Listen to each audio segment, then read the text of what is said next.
The next set of directions says circle the nominative case pronouns. Nominative is just a fancy word for naming, and it always is in the subject. And so if I write down Heather likes cookies, I have to think this is the subject and think what kind of pronoun can I replace here in the subject. And it could be like or likes.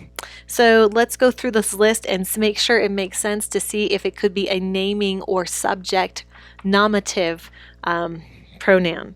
Could it be him like cookies? Mm-mm. We like cookies. That works. Her like cookies. Mm-mm. Them like cookies. Mm-mm. She likes cookies. It likes cookies. You like cookies. I like cookies. They like cookies. He likes cookies. Me like cookies. Us like cookies. So remember this right here, a nominative pronoun goes in the subject. If you create a little sentence in your head and think, does it work in the subject, then you know it's a nominative pronoun. Underlining each nominative case pronoun, writing S for singular, one person, or P for plural, more than one person. And you need to review the first person, second person, or third person. So it seems like there's a lot going on here, but let's go ahead and look for that. The cowbirds are negligent parents. They lay their eggs in the nests of other birds. So you're looking for a pronoun, they. So once you've identified they and you're underlining the nominative case pronoun, does they have to do with singular or plural, one or more than one? They, more than one. Plural. So they, which is it? Is it first person, second person, or third person? Okay, it goes under third person plural.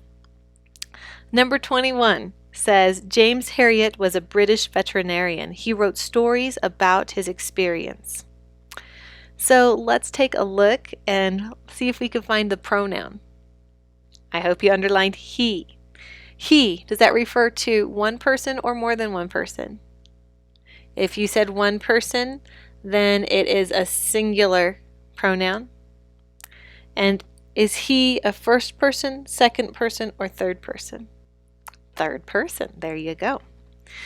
The next portion is underline the correct pronoun.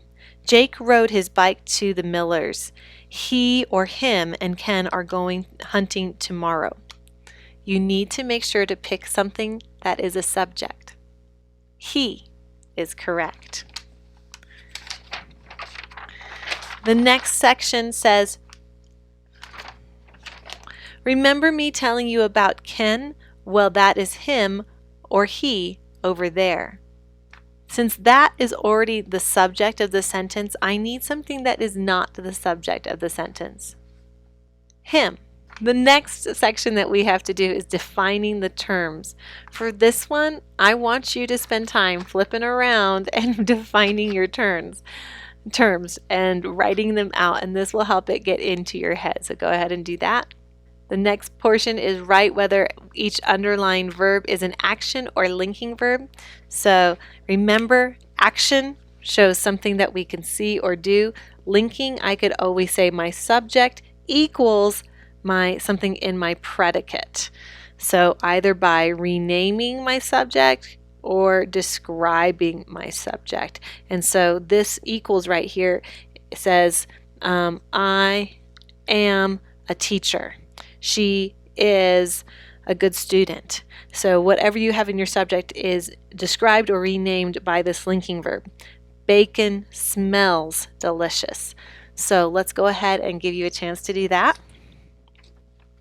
Number 29 was not action, so it's linking. Had been growing. Action. Were stealing. Action. Prepared. Action. Wanted. Action. Gave. Action. Go back to numbers 29 through 34. Label the predicate adjectives, PA, and the predicate nominatives, PN. Let's do that. Was. Jefferson County was what? Oh, an outbreak of violence. And so the outbreak of violence is a thing. So I have to put a PN because it renamed that noun, that thing. And I put it over the word outbreak. It's a thing that happened, outbreak of violence. Number 30, many of the cattlemen had been growing suspicious. Suspicious describes the cattleman. The cattleman equals suspicious, and that's a descriptive word. So that's a PA, predicate adjective. Rustlers were stealing some cattle. Nope, no, I don't have to worry about that one. That's an prepared, wanted, gave. Okay, all of those aren't state of being verbs, so they're not going to have a predicate noun or predicate adjective. I only have to worry about state of being or linking verbs when it's a being, okay, instead of an action. So I'm done with that one. It says circle the direct objects. So now I'm going to look for direct objects. This is where I would focus in only on my action words because only action words have direct objects, and I have to ask the question, what or who after the action word. All right. Had been growing suspicious. Had been growing what? Suspicious describes, so that doesn't necessarily work. Here we're stealing what? Cattle. Cattle works. Prepared what? List works. Wanted what or who? Everyone. Everyone. Gave what or who? This one was tricky. Gave themselves a name. So name is the direct object there. So go ahead and circle the direct object. Finally, you're putting parentheses around your indirect object.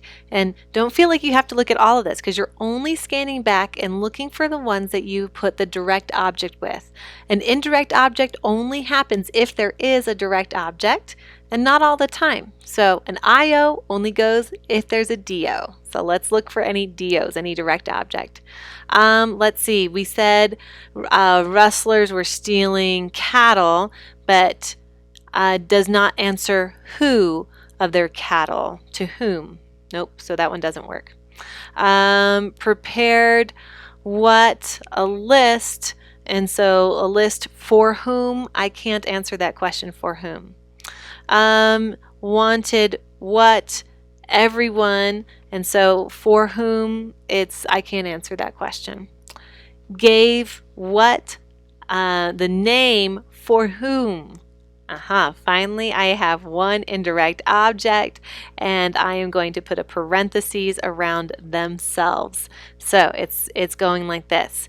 Gave what? A name. The name is a direct object. For whom? Themselves. Did you get that? The next little section here says put parentheses around any of the prepositional phrases. So you're going back up to here. And, oh no, you're looking down here, 35 and 36. And you're underlining the prepositions and circling the objects of each. So I hope you're starting thinking prepositions. Prepositions, poop. Number 2, prepositional openers. Above, about, above, over, things like that. Let's look.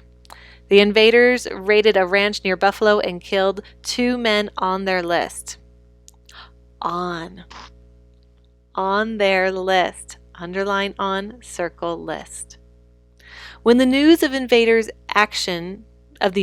actions reached Buffalo, the government formed a group of armed men against them. I hope that you will look. Of. That's your signal. Of armed men. Underline of, circle men. Here's another one. Against. against them. Underline against, circle them. Now we're on to diagramming. The government force arrested the invaders at the TA Ranch. Let's go ahead and give this a shot. First, I'm looking, question confirmation, what is my noun? Aha, the government force, but we got to narrow that down to a noun. One noun. Force. Okay, that's the thing. What did the force do? Arrested. What kind of force? The force? Government force? And next, arrested what? Arrested who? Invaders. So here I've got a direct object. So I have to draw that line like this. Oh, I'm sorry, you can't see. And I put the word who. It arrested what? And arrested who? I can spell. Invaders. And what word modifies invaders? The. And where did they make that arrest? At the TA Ranch, so that's why it goes under arrested. It's a where question. So at is my prepositional word. TA Ranch is the name of the whole place, so I could put it on one line. And the modifies TA Ranch. This is an interesting story if you read the narrative here about the Johnson County War. Kind of exciting. Let's take a look at the next piece. The discovery of oil gave Wyoming much wealth. This one, we're looking for the noun. What's the thing the sentence is talking about? Discovery. This is a thing.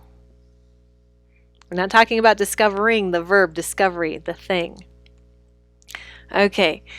The next thing I do is look for the verb. Discovery of what? Discovery gave what? Oh, now don't get fooled. This discovery gave wealth. And so I need to say discovery gave what, and I need to put wealth here as my direct object. Okay? Anything that modifies discovery. The modifies discovery. Discovery of what? Of oil still modifies discovery. Gave what kind of wealth? Ooh, much wealth. And to whom? Wyoming. Wyoming. This one was kind of tricky. So you've got your subject, you've got your verb, you've got your direct object, you've got your indirect object, you have an adverb, you have a prepositional phrase that modifies a subject this time. There's a lot going on here. Our final sentence that we're going to diagram, and then you guys need to take a break, is the Nauru is the smallest independent country of Oceania. So here, what is the subject? I hope that you put, and I'm not even sure if I'm saying it right, Nauru. And then I'm going to look for a verb, and here it is a state of being verb. Look for that one. Is. Nauru equals something. Oh, Nauru equals a country. So here I have to, if I draw an equal sign, if I could replace that with an equal sign, it's a linking verb because my subject is linked or equals something in my predicate. And here Nauru equals a country. Okay, so if Nauru equals a country, is there any word that modifies country? What kind of country? The country. Smallest country. Independent country. What kind of country? Of Oceania. So I need more room here. Of Oceania. Oops, and of, see See, the of has to go sideways and Oceana has to go straight. Oh, that was messy.